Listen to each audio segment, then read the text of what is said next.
तो वो यहूदी और नसारा ये चाहते थे कि मुसलमानों से दो चीजें ले लो फिर हमारा कब्जा इन पे। वो दो चीजें क्या क्या? एक तो मोहब्बत रसूल, मोहब्बत रसूल, उसकी हिफाजत अल्लाह के फजल से सरकार आला हजरत ने फरमाई। मोहब्बत और क्या जमीन जायदाद का झगड़ा थोड़ी था। वो भी तो मौलवी थे जो ये कह रहे थे नबी को पीठ पीछेगा इल्म नहीं। वो भी तो मौलवी थे जो ये कह रहे थे कि नबी को इल्म गैब नहीं। वो भी तो मौलवी थे जो ये कह रहे थे कि नबी हमारे बावर्ची खाने में खाना बना रहे हैं। वो भी तो मौलवी थे जो ये कह रहे ला इलाहा इल्लल्लाह की जगह मुहम्मदुर रसूलुल्लाह की जगह अशरफ अली रसूलुल्लाह कह रहे। वो भी कोई अनपढ़ थोड़ी थे, वो भी तो मौलवी थे। मगर आला हजरत को, अहमद रजा को अल्लाह ने बरेली में ऐसा पैदा किया कि उसने सुन्नियत का झंडा गाड़ दिया। तुम जानते हो झगड़ा क्या, लड़ाई क्या? दुरूद फाता की नहीं है। हर घर में कुरान है। क्या तुम बताओ, ये मैं बहुत आसान करके बता रहा हूं, तुम बताओ क्या नबी गुनाहगार हो सकते? अगर कोई नबी को गुनाहगार खताकार माने उसका ईमान हो सकता है? नबी मासूम अनिल खता, सर से लेकर पैर तक गुनाहों से पाक। बल्कि नबी नहीं, सारे अंबिया, जितने भी रसूल और अंबिया सब गुनाहों से पाक। मगर कुरान में लियग़फ़िर लकल्लाहु मा तक़द्दम मिन ज़ंबिका व मा तअख़्ख़र, इसका तर्जुमा यही तो लिखा था, ऐ महबूब अल्लाह फरमाता हमने तुम्हारे अगले पिछले गुनाह माफ कर दिए। तो अगले पिछले जब गुनाह माफ किए तो इसका मतलब क्या हुआ? नबी गुनाहगार थे। आला हजरत ने तर्जमा किया, बोले गलत है ये। आला हजरत ने कहा लाम सबबिया बताया, कहा ऐ महबूब तुम्हारे सबब अल्लाह ने तुम्हारी अगली और पिछली उम्मत के गुनाह माफ कर दिए।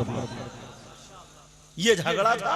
कितने लोगों का ईमान खतरे में था, कितने लोगों का। क्या नबी गुमराह हो सकते हैं? उसने तर्जमा कर दिया ववजदका ज़ाल्लन फहदा, ऐ महबूब हमने आपको गुमराह पाया तो हिदायत दी। इसका मतलब नबी गुमराह थे। आला हजरत ने वही रोक लिया, कहा नहीं ऐ महबूब हमने आपको अपनी मोहब्बत में खुद रफ्ता पाया, खिंचता हुआ पाया तो हिदायत दी, आगे बढ़ा दी, बचा लिया ईमान। इसलिए कहते हैं आला हजरत, ईमान बचाने वाली जात का नाम आला हजरत है। अरे यार आला हजरत ने क्या कहा? एक रास्ता बताया, तलवार की धार पे चला दिया।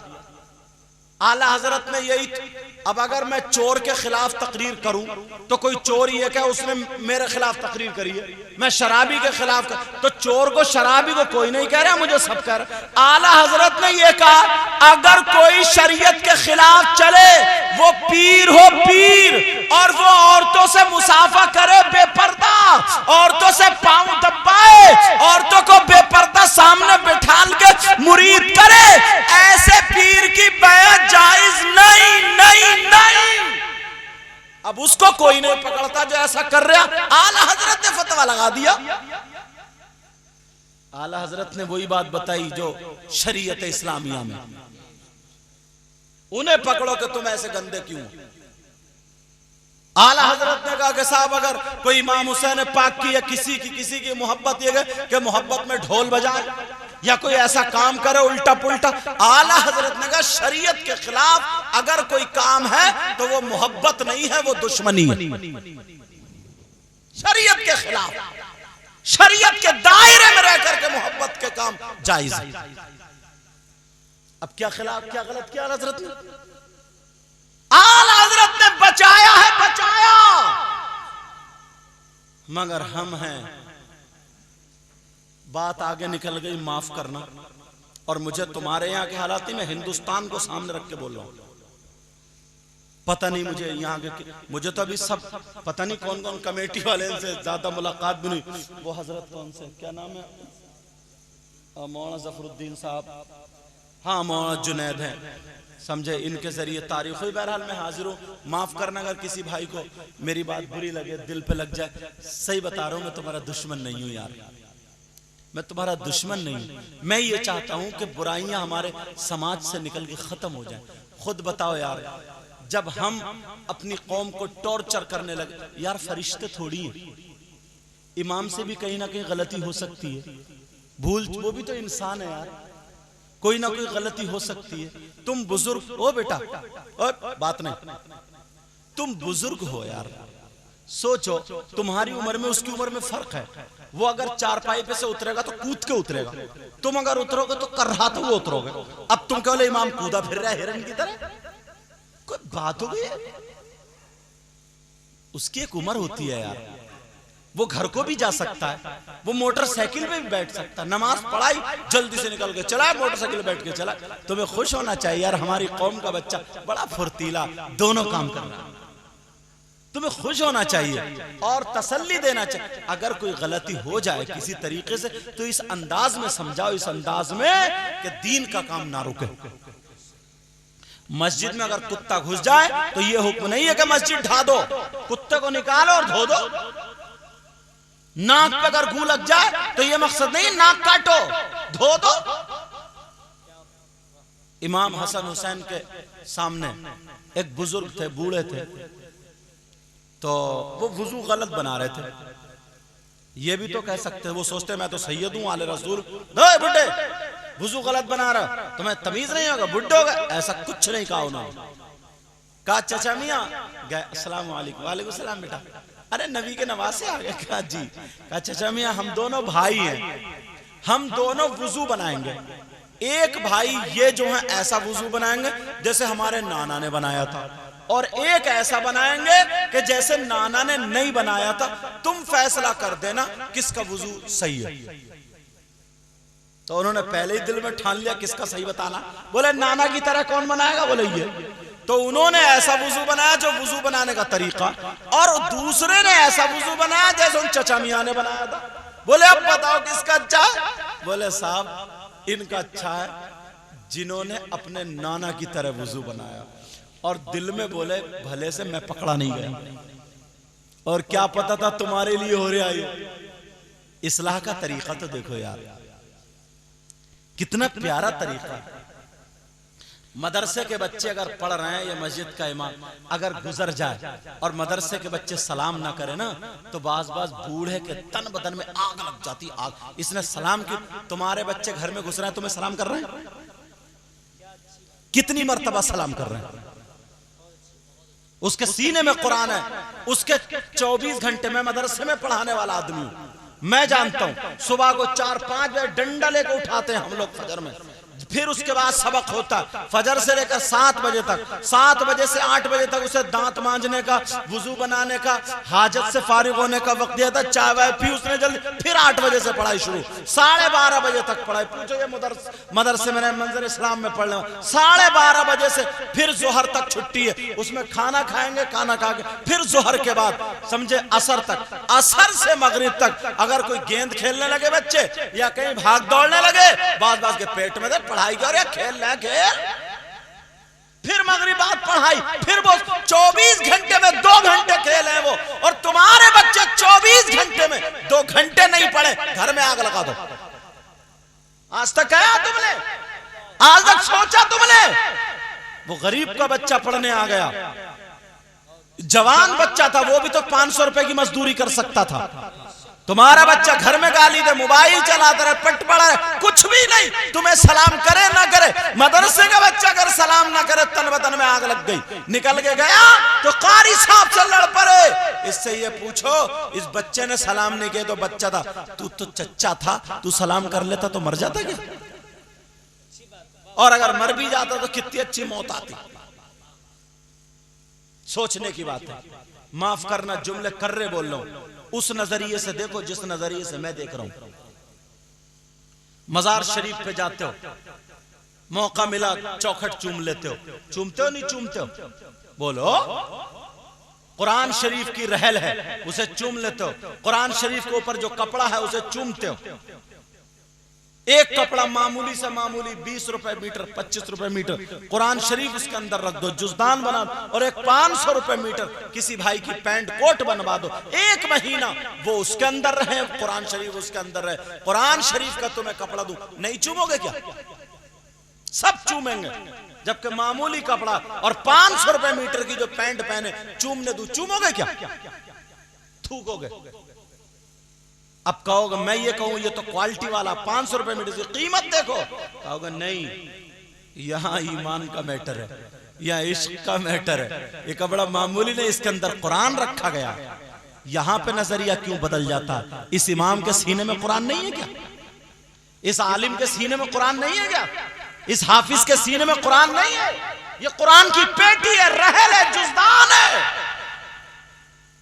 ये चल रहा है तो इसके सीने में कुरान है। तुम्हारे घर में कुरान की एक आयत लटका दो, नूर ही नूर, बरकत ही बरकत। इनके सीने में 6666 कुरान की आयत है। तुम्हें तो ये भी पता नहीं कुरान में आयत है कितनी, याद कर लो, 6666 कुरान की आयतें हैं। 114 सूरतें मौजूद हैं। कहां पता? इस नजरिए से देखो, रहल में कोई ठोकर नहीं मारता, कुरान के कपड़े पे अगर कीचड़ आ जाए, धूल आ जाए, कोई उसे नाली में नहीं फेंकता, बुराई नहीं करता, झाड़ के धो के साफ के फिर आंखों से ही लगाता। किसी इमाम ने, किसी आलिम ने, बच्चे ने बतकाज़े बशरी अगर गलती कर ली, वो कोई फरिश्ता नहीं है, वो कोई नबी नहीं है, अल्लाह माफ फरमाए। अरे उसने गलती कर ली, गलती हो जाती है, मगर ये तो देखो कि 100 अच्छाइयां कर रहे, एक बुराई हो गई, अच्छाइयों को कहां डालोगे? सीने में कुरान है, कपड़े को चूम रहे हो, मगर जिस कलमा पढ़ने वाले के सीने में कुरान है तो तुम्हें हसद हो रहे हो। अपने आप को संभालो प्यारे। मैं इनका नहीं, तुम्हारा साथी हूं। बताऊं क्यों? जब मैं पढ़ा रहा था हजरत मिशकात शरीफ, तो हदीस के जुमले आए थे, आंखों में आंसू आ गए थे। यार हदीस के जुमले सुनना चाह रहे हो? गौर करोगे ना तो सही बता रहा हूं, कांप जाओगे। हदीस के जुमले ये हैं, ला यस्तखिफ़ु बिहक़्क़िहिम इल्ला मुनाफ़िक़ुन बय्यिनुन निफ़ाक़। बच्चे समझे कि हजरत रात तकरीर करके आए, हो सकता है तबीयत खराब हो।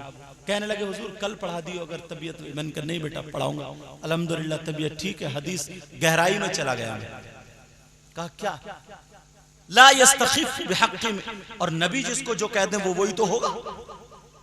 नबी ने फरमाया जो उलमा को हकीर समझता, कमतर समझता, जलील समझता, छोटा समझता, उनकी बुराइयां करता, वो खुला हुआ मुनाफिक है। डालो इस हदीस को, कहां डालोगे? कितने लोग हैं ऐसे यार। शैतान घेरे में ले लेता है। वो ये कहता है कि तनख्वाह तो तुम ही दे रहे हो ना, जिस इमाम को तुम ही तो रख रहा हो, जब चाहो बदल दो, हिसाब लिया जाएगा। बेटा बात क्यों कर रहे हो? हदीस शरीफ है, जरा तवज्जो रखो। ला यस्तखिफ़ु बिहक़्क़िहिम इल्ला मुनाफ़िक़ुन बय्यिनुन निफ़ाक़। मैं तो जुमले भी इसलिए पढ़ रहा हूं ताकि बात और पुख्ता हो जाए। वो खुला हुआ मुनाफिक है। आज ये बुजुर्ग सुन रहे हैं, कितनी तबीयत खुश हो रही है यार। आप लोग इत्मीनान से सुन रहे हो, कितनी तुम्हें चुटकुले सुनाता, हंसी मत ये सब होता, खुश होके चले जाते, नोट भी बहुत देते। मगर प्यारे, मेरा सबसे बड़ा नजराना यही होगा कि अमल की दुनिया में कदम रख दो, बुराई छोड़ दो। किसी बुजुर्ग को अगर किसी पे बात, ये असल में होता क्या है, नफ्स इतना मोटा हो गया। नफ्स अगर मेरी बातें किसी पे फिट हो जाती है ना, तो वो अब इधर आधर जहन दौड़ाता, यार किसी कमेटी वाले ने तो नहीं कह दिया, या किसी मौलाना ने तो नहीं कह दिया। जहन नफ्स इतना मोटा हो गया, इधर आधर शक पैदा हो गया। मैं कितनी बातें कह रहा हूं तो कहीं ना कहीं किसी ना किसी एक हाथ पे फिट होती है। और ज्यादातर मैं हालात हाजरा के एतबार से बोलने की कोशिश करता हूं, मगर बखुदा कह रहा हूं मुझे किसी से दुश्मनी नहीं है, बुराई। मेरा मकसद यह है वो जो मैल हो गया ना, मैं वो डॉक्टर आज बनाऊं, जो मैल है उसको निकालने की कोशिश कर रहा हूं।